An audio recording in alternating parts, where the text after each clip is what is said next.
dia a todos. Estamos dando início a mais uma sessão da 8ª Câmara Julgadora do Tribunal de Impostos e Taxas de São Paulo, do dia 14 de julho de 2023. Participam dessa sessão de julgamento a doutora Adriana, substituindo o doutor Ramon, o doutor Luiz Eduardo, substituindo a doutora Daniela, e o doutor Henrique, substituindo o doutor Samuel, como juízes. Também participa a doutora Yara, representante fiscal, substituindo o doutor Tiago. Temos ainda na sessão a doutora Claudi e o doutor Tiago, representando a empresa Térios, cada um, respectivamente, um processo. Então, vamos dar início à sessão. Por conta da substituição, da ausência de alguns titulares, nós temos alguns processos que serão retirados de pauta. Então, já gostaria de deixar registrado, só um minuto que o sistema está um pouco lento, que o processo 41066632 da BRF SA, de relatoria da doutora Daniela, está sendo retirado de pauta. O processo CISCRI, importação e distribuição, número 4125497, de relatoria do Dr. Samuel, ele também está sendo retirado de pauta. E temos mais dois processos. Processo Dori Alimentos S.A. 49476, também da relatoria do Dr. Samuel, vai ser retirado de pauta. E processo de João Pedro Beluso Viradouro, da relatoria da doutora Daniela, processo 4150840, também vai ser retirado de pauta. Então, esses processos, por conta da ausência dos relatores, eles serão retirados de pauta. Permanecem na pauta os processos da Térios e Concorse, que são da minha relatoria. Vamos iniciar pelo processo da Térios, de número 4113895, Térios Açúcar Energia São José S.A. Deixa eu abrir aqui o processo e vou subir o voto atualizado para todos. Só um minuto.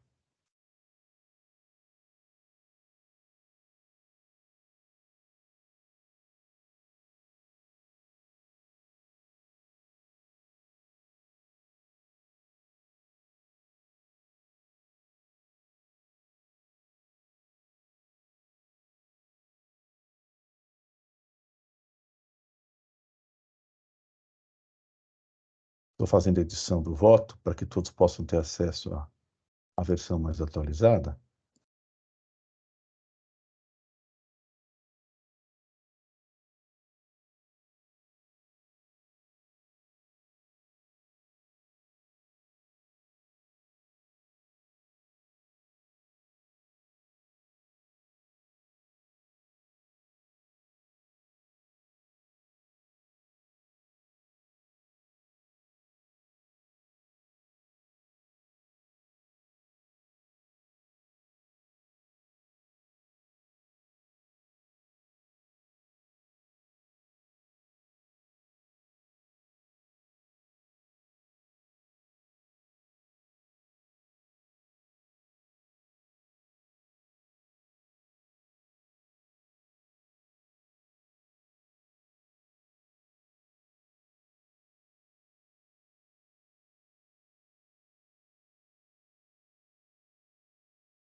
Eu lancei aqui a versão atualizada do voto.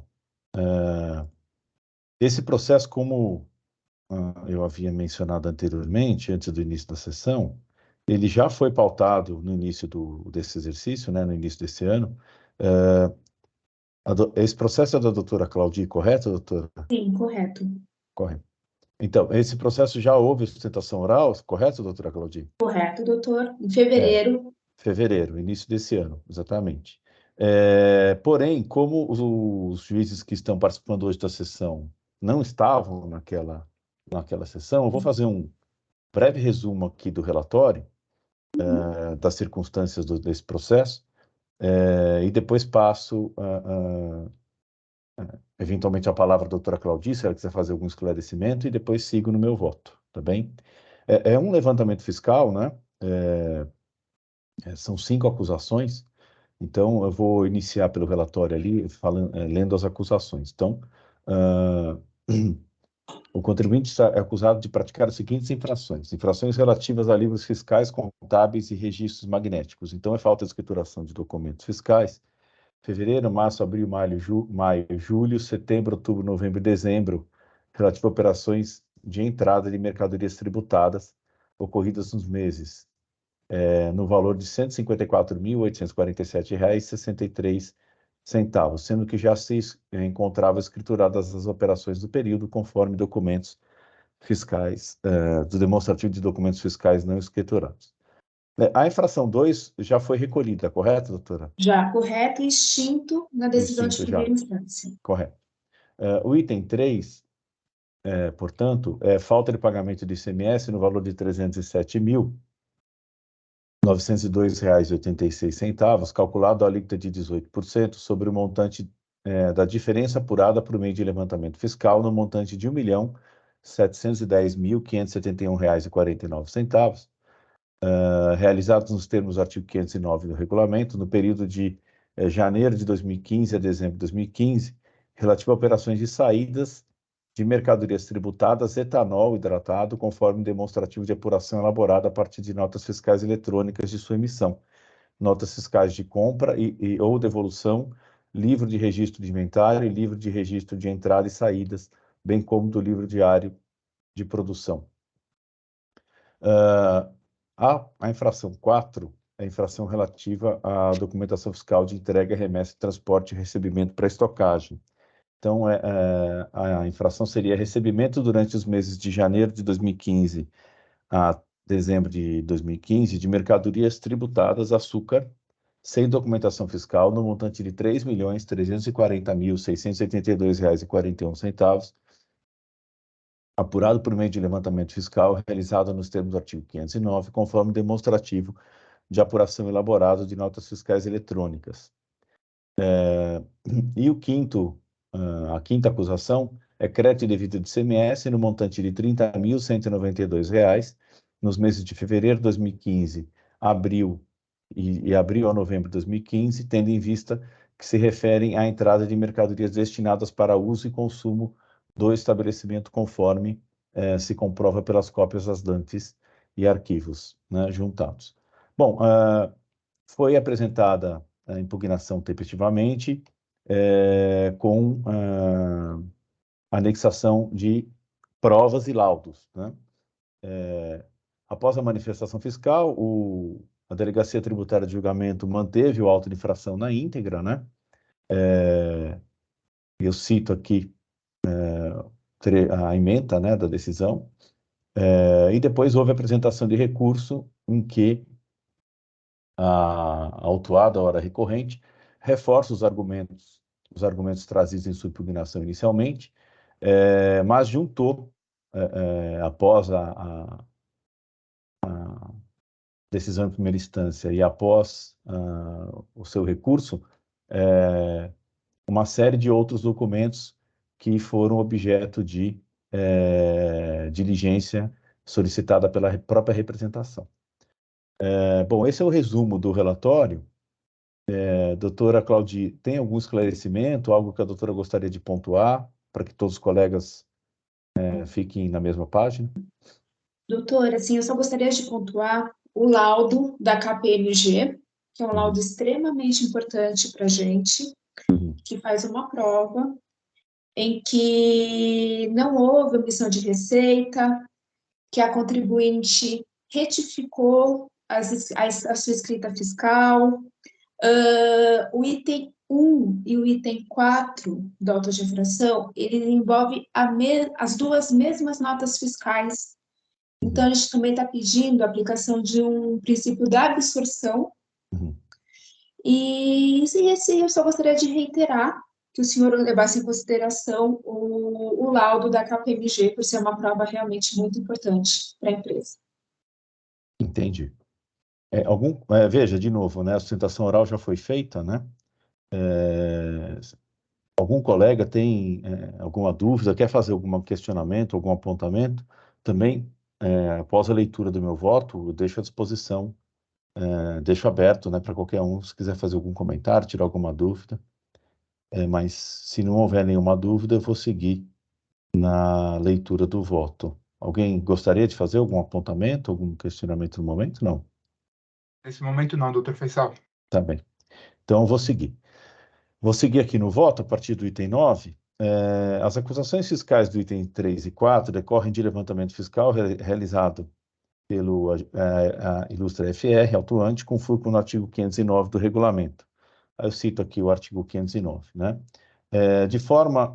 Desta forma, foi presumida a falta de pagamento do imposto estadual, com os seguintes destaques da decisão recorrida sobre a metodologia utilizada. Aí eu trouxe aqui uma parte da decisão em que o julgador monocrático ele se refere aqui à forma de apuração dos valores. Teve uma parte aqui que ficou, na hora que eu passei o voto, não veio junto, mas eu vou depois colocar uma reticências aqui. Mas eu transcrevo aqui, a partir do tópico 42 da decisão monocrática, né, parte dessa decisão, em que ele coloca na sua decisão quais foram os critérios utilizados para o seu convencimento, né? Então, eu sigo aqui a partir do item 8, do item 11. Pois bem, para desqualificar o trabalho fiscal, a recorrente alega que em 2015 passou por auditoria contábil independente e, em decorrência da constatação das citadas intercorrências, realizou os ajustes de inventário em seus documentos contábeis, livro diário e razão. Sustenta que formalizou a denúncia espontânea em fevereiro de 2017, por meio do qual solicitou e comunicou à Delegacia Regional de Secretaria da Fazenda do Estado a correção de suas obrigações acessórias, conforme o protocolo GEDOC número tal, de fevereiro de 2017. Assim, defende que as aludidas diferenças apontadas pela fiscalização constituem meros erros de descumprimento de obrigações acessórias, sendo, inclusive, demonstrado por meio de laudo técnico desenvolvido pela Auditoria Independente KPMG, folhas 2.477, eu preciso corrigir aqui, faltou a página final. A suposta impropriedade nas diferenças apontadas pelo fisco estadual decorrentes do levantamento fiscal. Para reforçar seu entendimento, após o recurso ordinário, as folhas 3.122 e seguintes, juntou novos documentos que reforçariam a sua tese de defesa. Então, aí juntou novamente aqui alguns documentos para reforçar a sua tese inicialmente apresentada já em impugnação. Após a juntada dos citados documentos, foi determinada diligência à representação fiscal para que o ilustre FRE se manifestasse sobre os documentos juntados, sendo certo que, fazendo referência à sua manifestação anterior, manteve o seu entendimento sobre as infrações imputadas ao contribuinte. Tanto em sua razão de recurso ordinário quanto em sede de memoriais, pede à hora recorrente o reconhecimento da nulidade do auto de infração por ausência de controle de qualidade do auto por vício insanável, tendo em vista que os esclarecimentos prestados durante a fiscalização, que não teriam sido considerados pela FRE, bem como pela suposta comprovação via laudos juntados da impugnação da regularidade dos procedimentos objetos dos itens 1, 3 e 4. Alega a hora recorrente em seu favor que o presente auto teria sido lavrado por mera presunção, em desacordo com as informações prestadas durante a fiscalização, bem como em dissonância com as provas produzidas em sua impugnação, notadamente os laudos juntados. Embora entenda que o presente auto, em princípio, não seja nulo, devo reconhecer que o ilustre juiz Acó, quando do julgamento proferido na DTJ, deixou de considerar as provas produzidas em sede de impugnação. Além disso, vale observar que o parecer da KPMG juntada na impugnação sequer é enfrentado pelo ilustre julgador nos fundamentos da decisão ora recorrida. Ou seja, as provas periciais apresentadas pela recorrente não foram devidamente cotejadas no julgamento de primeiro grau, sendo certo que, para serem refutadas, dependeria de um mínimo de análise técnica, e, embora não impliquem na nulidade do auto, acarretam na nulidade da decisão ora atacada, conforme o meu entendimento. No que tange o livre convencimento do juízo, veja, isso não quer dizer que o julgador não deve indicar as razões para a sua adoção ou não dos fundamentos da sua decisão, conforme reforça o artigo 479 do novo CPC. Aí eu transcrevo aqui o artigo do 479 do CPC, no que diz respeito ao convencimento do juiz quando da sua decisão. Eu esclareço aqui alguma questão relacionada ao entendimento desse artigo, né? Qual teria sido o escopo do legislador em relação à questão do convencimento do juiz.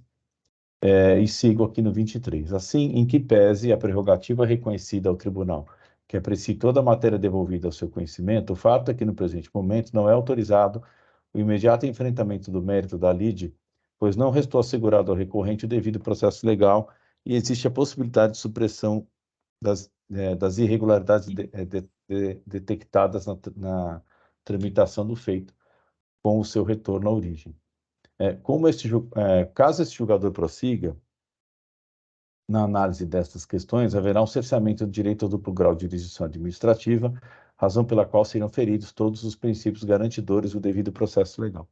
Sendo assim, para evitarmos a alegação de cerceamento de defesa ou supressão de instância por parte da ora recorrente, desculpem, entendo que a decisão monocrática deve ser anulada para que as provas apresentadas pela recorrente em sede de impugnação, bem como as provas juntadas posteriormente à decisão atacada, sejam apreciadas e cotejadas a fim de se buscar a verdade material. Em relação à possibilidade de apreciação de provas juntadas posteriormente, esse egresso Tribunal de Impostos e Taxas já decidiu por converter diligência e julgamento para que a primeira instância analisasse provas juntadas extemporaneamente. Aí trago aqui uma decisão do TIT a esse respeito. Sendo assim, uma vez anulada a decisão em primeira instância, entendo que o processo deve ser devolvido à DTJ de origem para novo julgamento, com a conversão de diligência para que o ilustre FRE se manifeste conclusivamente sobre os laudos juntados, a impugnação, bem como sobre os documentos anexados às folhas 3122 e seguintes, proferindo-se nova decisão com análise e cotejamento, ainda que por amostragem das provas produzidas.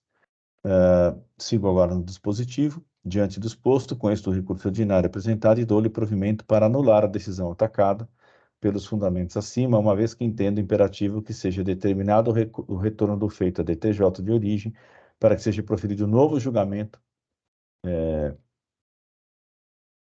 Aqui eu também pulei. Para que seja proferido novo julgamento, aí vou ter que incluir aqui, após a realização de diligência, após a conversão de diligência ao ilustre FRE, para que se manifeste sobre os laudos e provas juntados. Como eu voto, eu entendo que, de fato, esse laudo apresentado, citado pela doutora Claudi, ele não foi, embora citado, né, embora mencionado, ele não foi analisado em relação aos seus efeitos e implicações no que diz respeito aos levantamentos que foram realizados. Então, não entendo que que o argumento de nulidade do auto, em princípio, seja procedente, né? Acho que isso, em princípio, não gera a nulidade do auto em si, embora exista a alegação de que esses documentos, de que vários documentos foram apresentados ainda na época da fiscalização e que eles não teriam sido considerados quando da lavratura. Então, eu não entendo, em princípio, que seja o caso de reconhecer a nulidade do auto, né? Mas eu entendo que é importante, é imperativo que já no julgamento de primeira instância essas provas sejam cotejadas, ainda que por amostragem, né? Para demonstrar por que elas foram refutadas, por que se mantém o auto de infração, ainda levando-se em consideração as informações de retificação feitas, a auditoria e o laudo feito pela KPMG. Eu vou abrir a palavra aos colegas para quem quiser se manifestar, tirar alguma dúvida, e vou corrigir aqui alguns errinhos que eu identifiquei durante a leitura. Passo a palavra aos colegas, fiquem à vontade.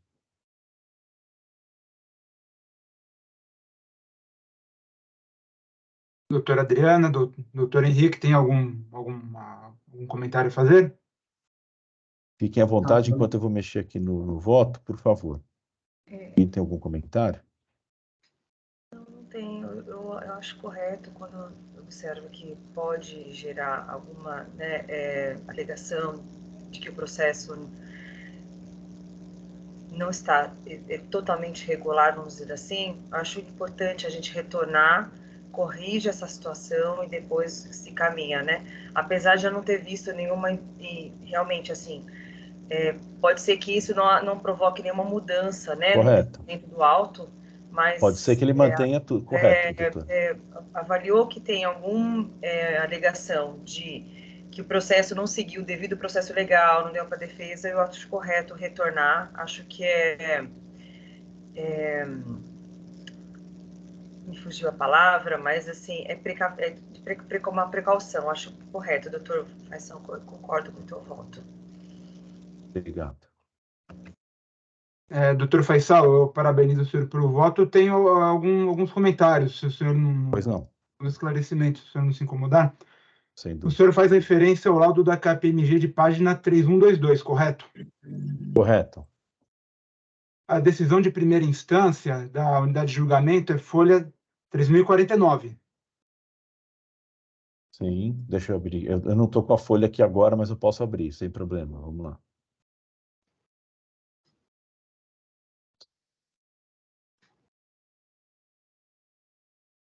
Deixa eu abrir aqui novamente.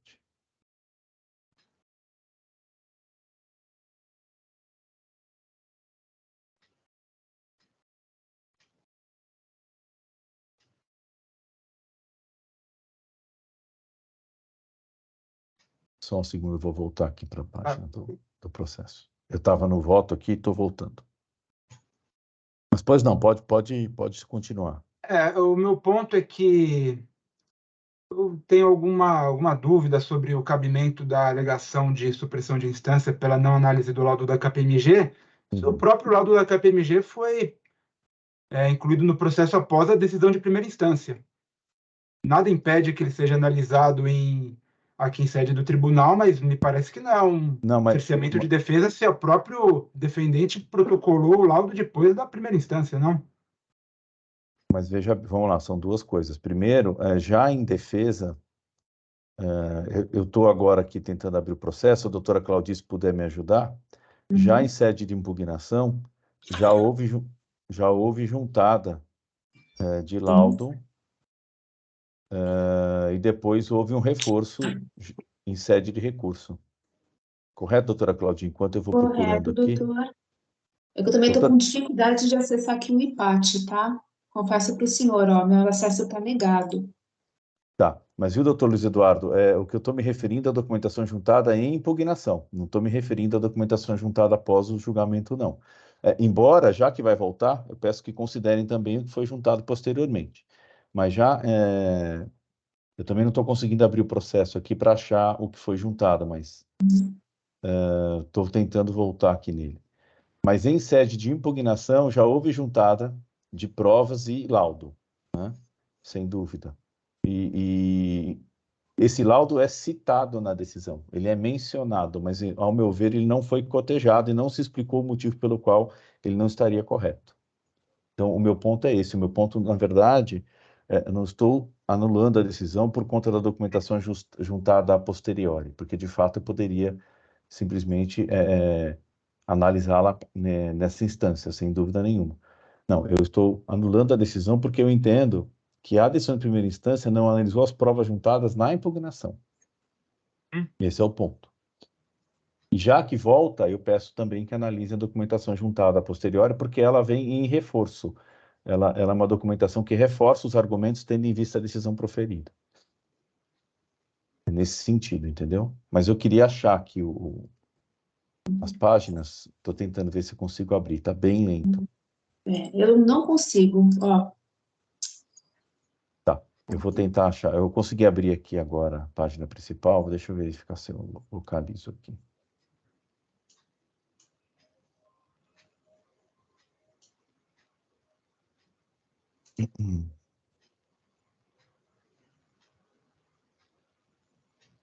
Eu também não estou no escritório, porque senão teria o processo inteiro, né? Baixado, eu estou no meu notebook. Olha, ele está juntado as folhas 2.640, esse laudo da KPMG. Ele tem 349 páginas. Então, é esse laudo que eu estou me referindo, doutor. Entendi. Tá bem? É nessa linha. Correto. Página 2643 inicia aqui as amostragens contábeis da... Correto. É esse laudo que eu gostaria que, em primeira instância, fizesse um cotejamento para demonstrar por que essas informações mantêm mesmo assim o alto. Ele cita, né, e diz que mesmo assim acha que tem que manter o alto, mas eu gostaria de um cotejamento em relação a essas informações, ainda que por amostragem. É nesse sentido. Não, correto, considerando que o laudo foi Juntado, né? antes da primeira instância, eu acompanho o relator. Tá bem. Doutor Henrique, algum comentário ou não? Não, eu acho que é bem pertinente, né, retornar para evitar qualquer dúvida em relação às decisões e também acompanho o seu voto, presidente. Tá bem. Agradeço. Agradeço, então, a todos os colegas. Eu vou, então, registrar o voto. Para que a gente possa formalizar a decisão.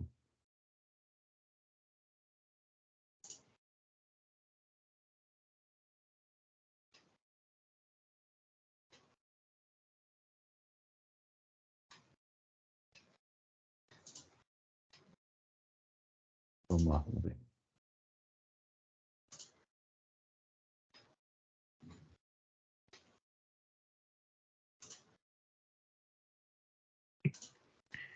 Eu acho que o voto está registrado agora.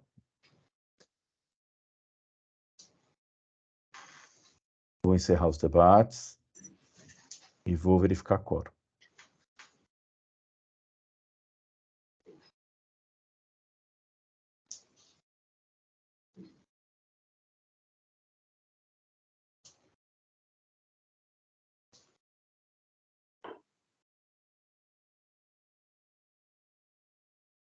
Tá ok. Todos votaram, acompanharam então o meu voto, no sentido de anular a decisão de primeira instância para que seja proferida nova decisão com o cotejamento do laudo das provas trazidas aos autos. Então, doutora Cláudia, essa foi a decisão da Câmara em relação ao recurso ordinário apresentado pela Teres. Ok, doutor Faisal, eu agradeço pelo julgamento e peço permissão para me retirar da sessão. Fique à vontade. Obrigado. Obrigada, bom dia para todos. Bom dia. Bom dia.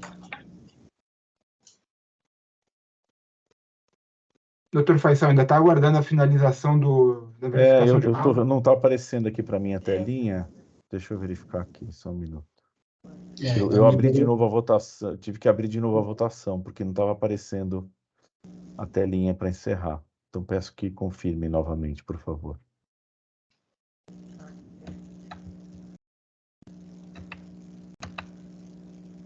Ele não apareceu. Está bem lento mesmo. Está demorando. Cada vez que eu clico aqui, demora bastante para mudar a página.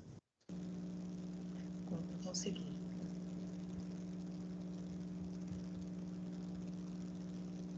Isso. Agora, para mim, todos votaram. E aí tenho aqui agora a janela para encerrar a votação.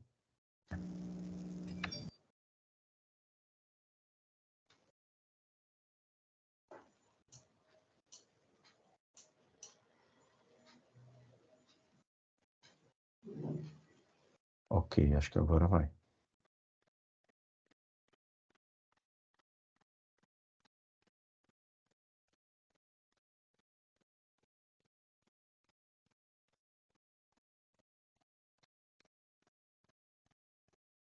Tá bem. Acho que encerrou. Deixa eu voltar aqui na página principal. Isso. Então, esse julgamento já foi encerrado. Vamos partir agora para o próximo processo da pauta, conforme a ordem, do processo 4145928, Térreos, Açúcar Energia Brasil S.A., também da minha relatoria. É um processo que foi pautado recentemente, já houve sustentação oral. É o doutor Tiago, correto, doutor Tiago? Bom dia, senhor presidente. Exatamente. Tá bem. Esse processo, da mesma forma, quando houve a primeira sessão em que ocorreu a sustentação oral e os debates, né, os colegas que estão hoje participando não estavam na sessão. Então, eu vou, da mesma forma, abrir aqui a edição do voto e lançar a versão atualizada, e vou fazer um resumo do relatório, depois passo a palavra ao doutor para algum esclarecimento, né? E em seguida sigo na leitura do voto. Deixa eu gravar aqui a versão atualizada do voto, para que todos possam me acompanhar. Só um minuto. Enquanto isso, senhor presidente, pela ordem, eu posso fazer uma indagação?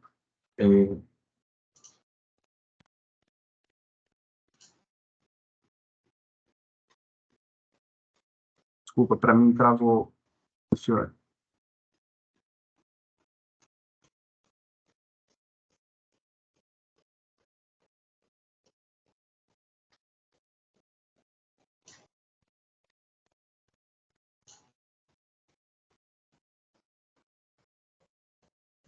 Eu não ouvi.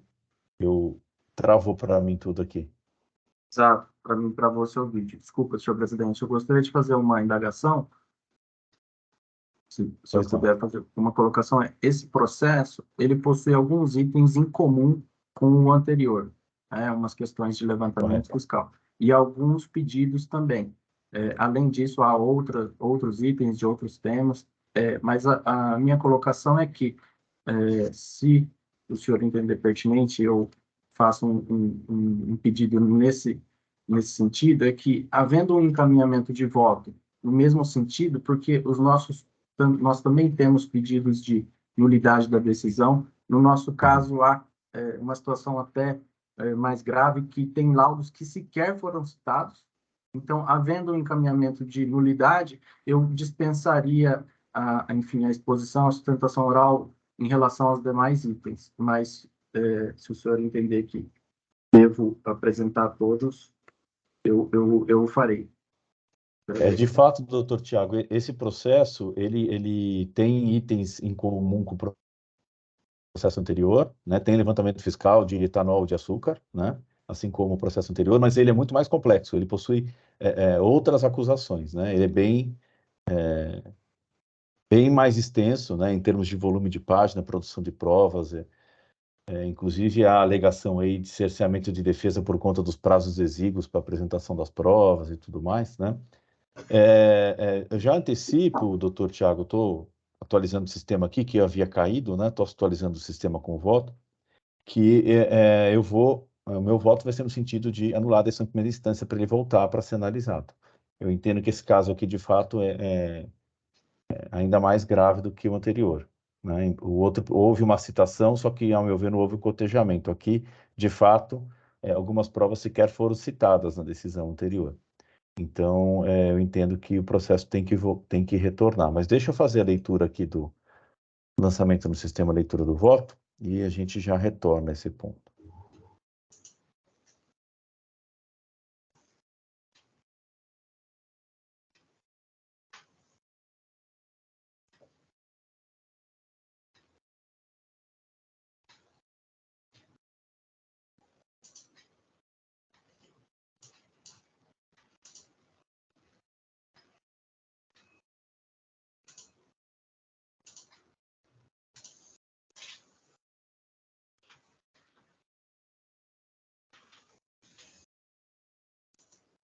Deixa eu, então...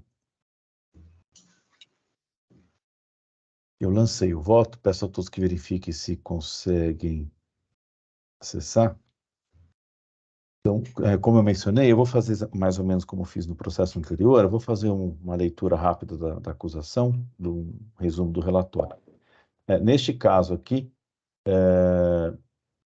são várias acusações, são 10 acusações, né? Então, vamos lá.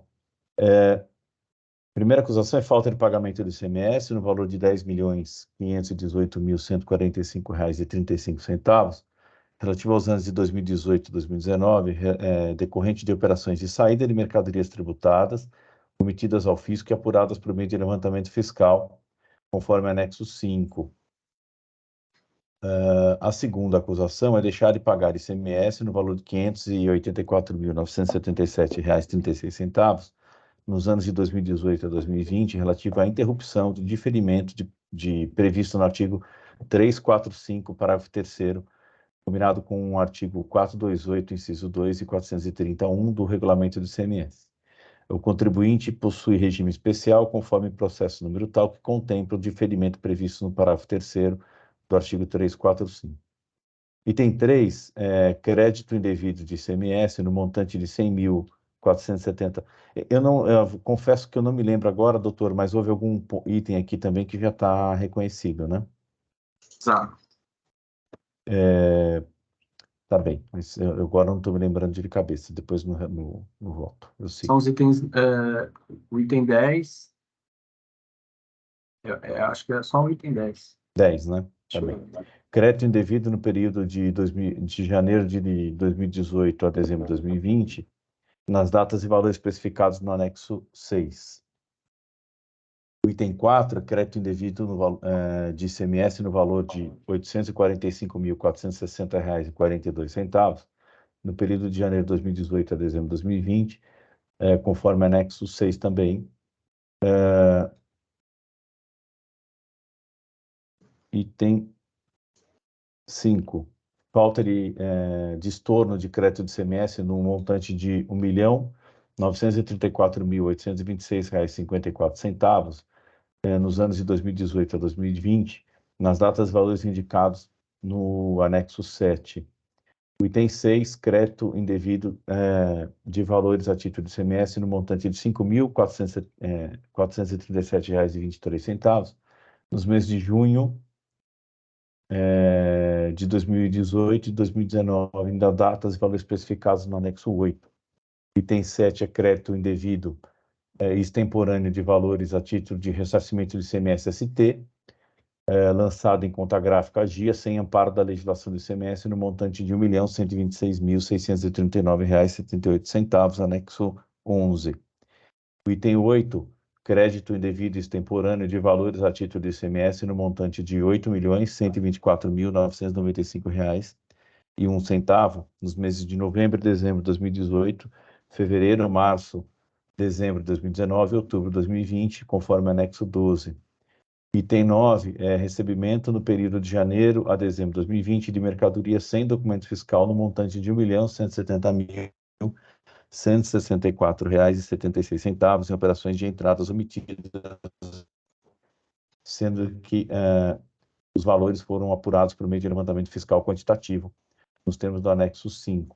E o item 10, que eu acho que já foi, depois a gente confirma, acho que já foi reconhecido, falta de escrituração dos meses de junho, no dia 29, né, de 2020, a dezembro de 2020, nos documentos relativos à aquisição de serviço de transporte, sendo que já se encontrava escrituradas as operações no período.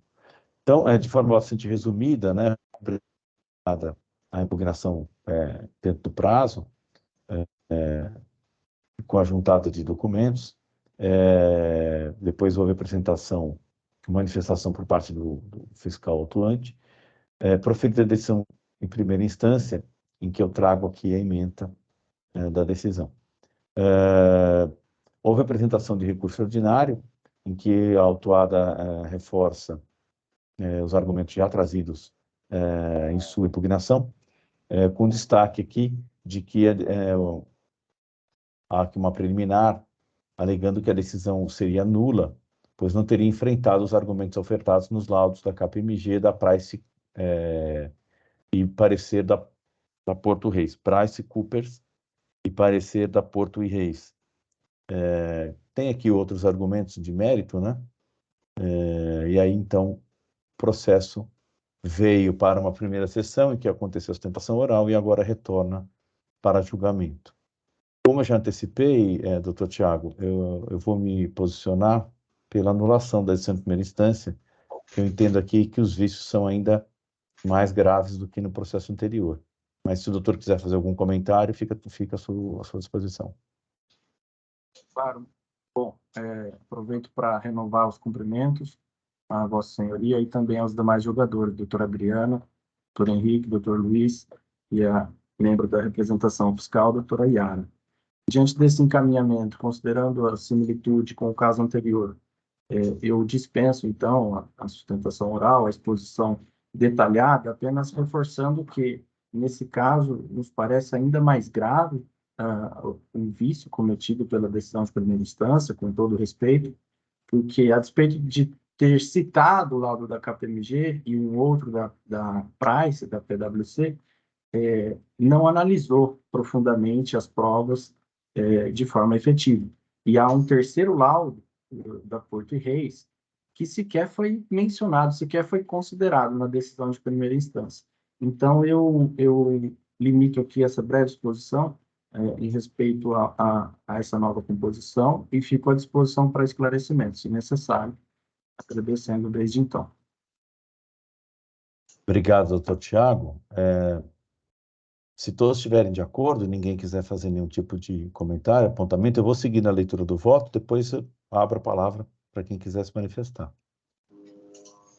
Então, antes de entrar ao mérito, cabe analisar as preliminares trazidas pela recorrente e suas razões. Inicialmente, alega a recorrente que o presente auto seria nulo por ausência de controle de qualidade.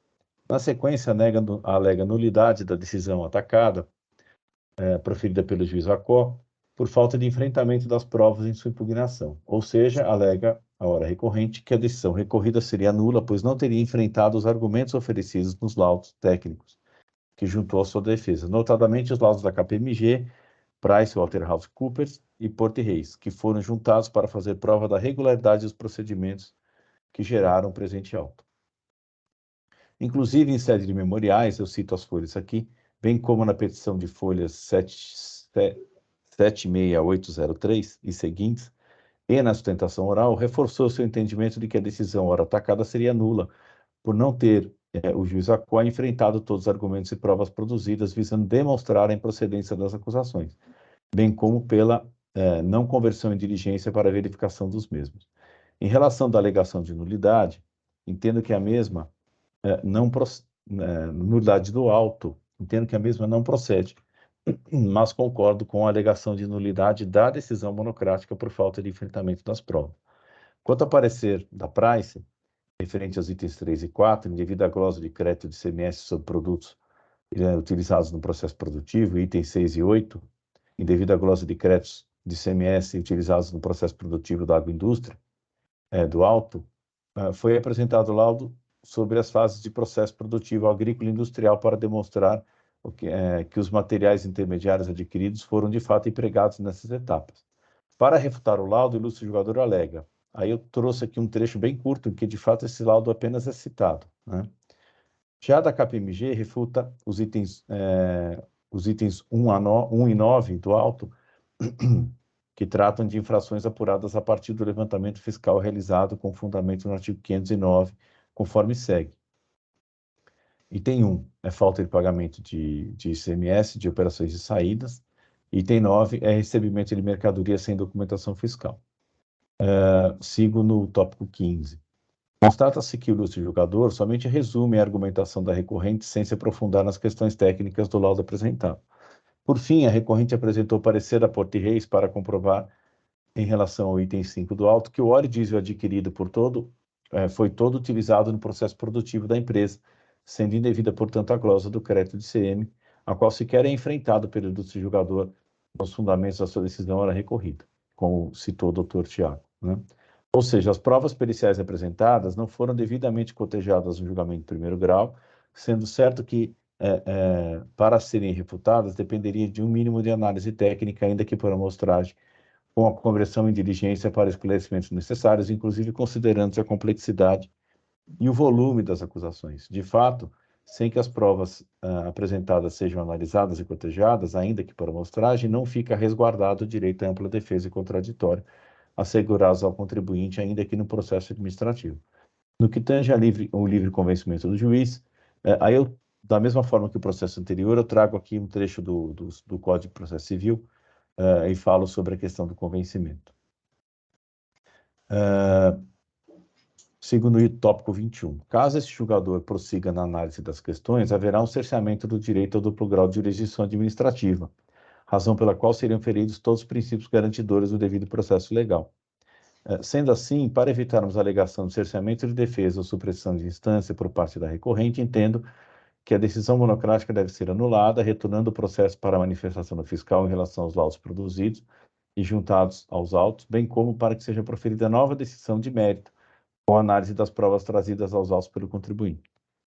Segundo o dispositivo, diante do exposto, conheço do recurso ordinário apresentado pelo autuado e dou provimento ao mesmo para anular a decisão ora atacada pelos fundamentos acima, nos termos das razões do presente recurso e dos memoriais apresentados, uma vez que entendo imperativo que seja determinado o retorno ao DTJ de origem para que seja proferido novo julgamento após a manifestação do ilustre FRE sobre as provas apresentadas.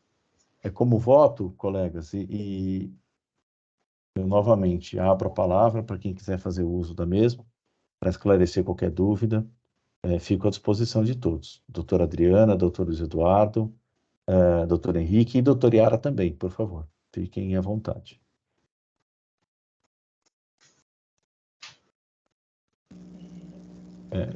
Só para que todos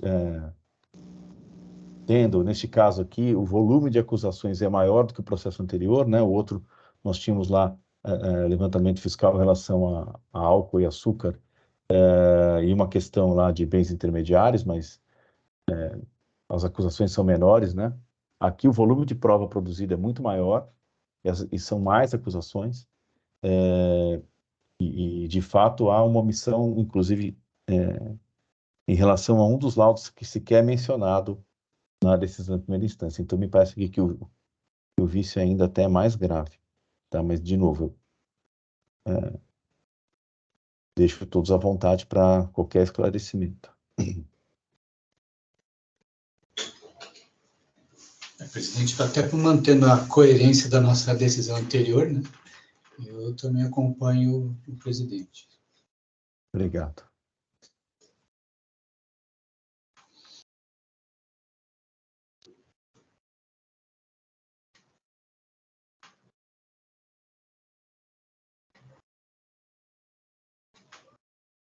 Doutora Adriana, algum comentário? Doutor Luiz Eduardo, fico à disposição. Fiquem à vontade. Doutor Faisal, eu vou acompanhar o voto, até mesmo porque para ficar coerente com o outro voto que nós concedemos no outro auto de infração.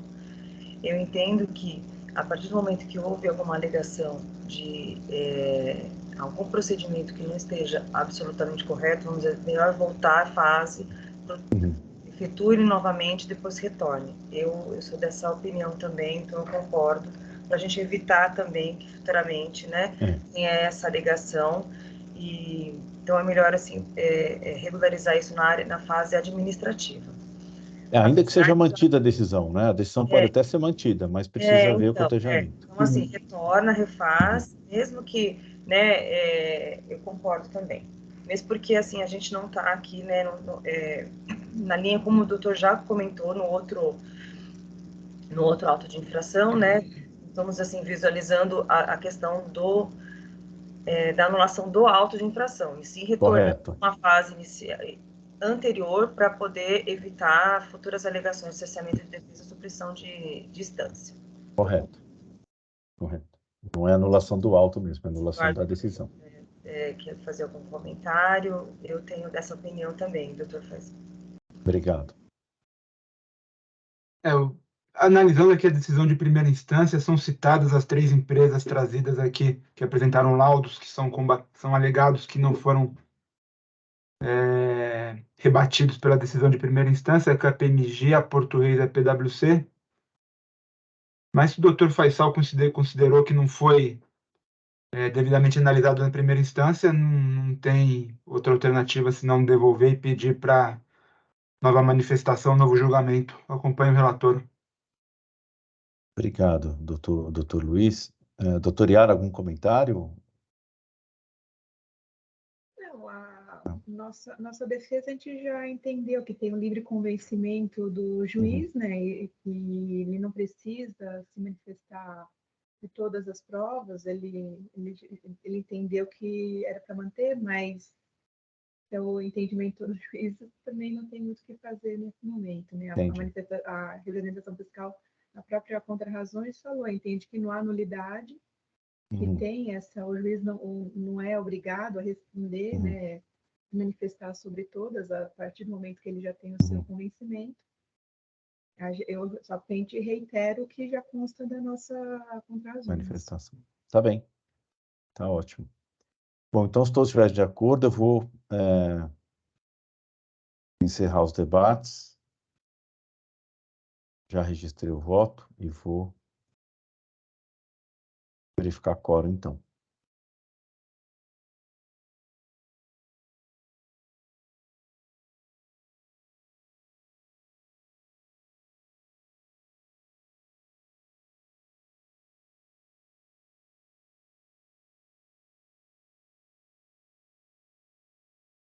Todos votaram? Não, desculpa, todos confirmaram? Vou iniciar a votação. Pronto.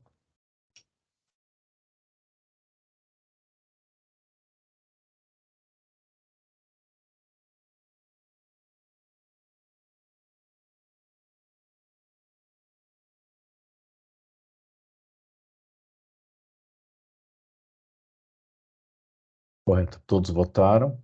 Eu vou encerrar, então, a votação.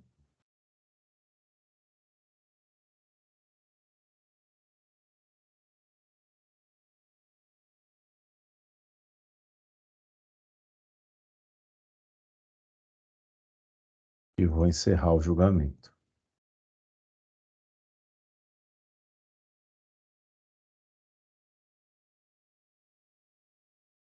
Ok. Então, doutor Tiago, o julgamento foi encerrado, a decisão em primeira instância foi anulada, o processo retorna para a manifestação do fiscal e para apreciação da delegacia de julgamento em relação às provas. Ótimo. Senhor presidente, muito obrigado. Eu desejo um ótimo final de semana a todos. Obrigado, doutor. Bom dia. Fique à vontade, se quiser continuar ou se retirar. Bom, eu vou lançar agora aqui no sistema, que eu não havia ainda lançado, eu vou devolver os processos dos juízes que não puderam participar, para não ficar nada pendente.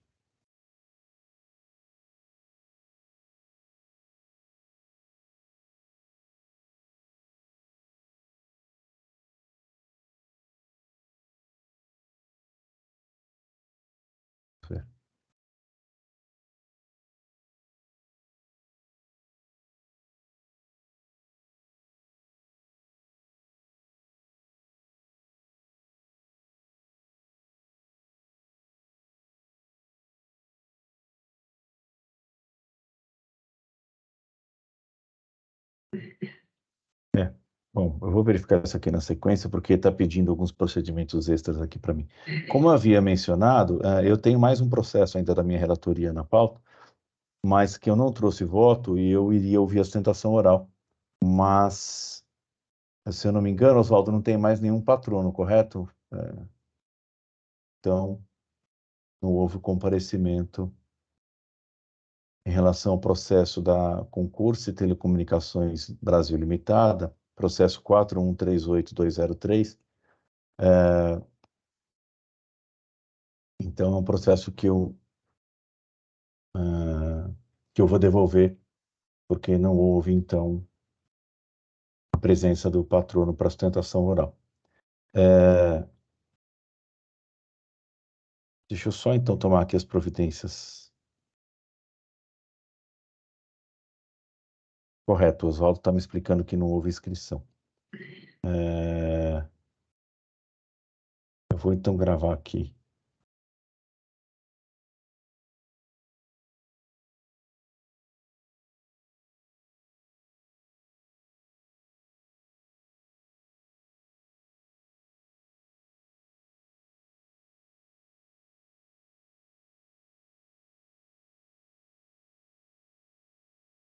Vamos ver se eu consigo devolver então os processos agora. Só para formalizar tudo aqui e poder encerrar.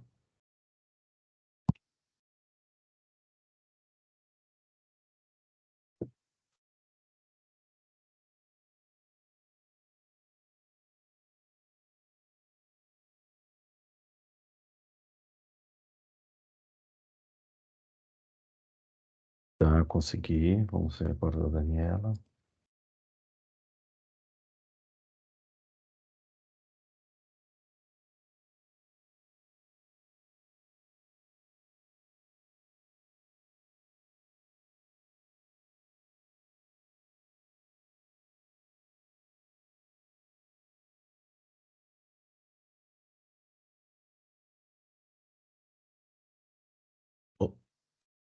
Oswaldo?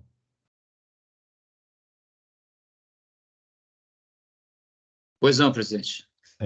Eu vou pedir uma ajuda para você. O processo da Daniela, que eu tenho que devolver para o relator, quando eu tento devolver para o relator, aparece um aviso de que há pedido de sustentação oral, que eu preciso registrar e iniciar os debates. Quando eu vou na sustentação oral, aparece um aviso de que não é possível gravar porque o relator não está presente. Como é que eu consigo devolver aqui para o relator, então? Não estou conseguindo. Deixa eu ver se eu... Será que eu não teria que devolver para a pauta? Eu posso devolver para a pauta, então. Vamos ver se vai para a pauta. Vamos ver. Tá bem. Devolvi para a agenda da pauta, então. Para a agenda da pauta foi. Eu ia devolver para o relator, mas não consegui. Para a agenda da pauta eu consegui. Vamos ver aqui. Tá bem. Então vou fazer isso com os demais, porque eu não estava conseguindo concluir com os processos do Dr. Samuel e da doutora Daniela. Vou fazer assim, então. Vou devolver para a agenda da pauta. Obrigado.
Tá bem, acho que eu consegui devolver todos os processos. Já estão todos como encerrados. Então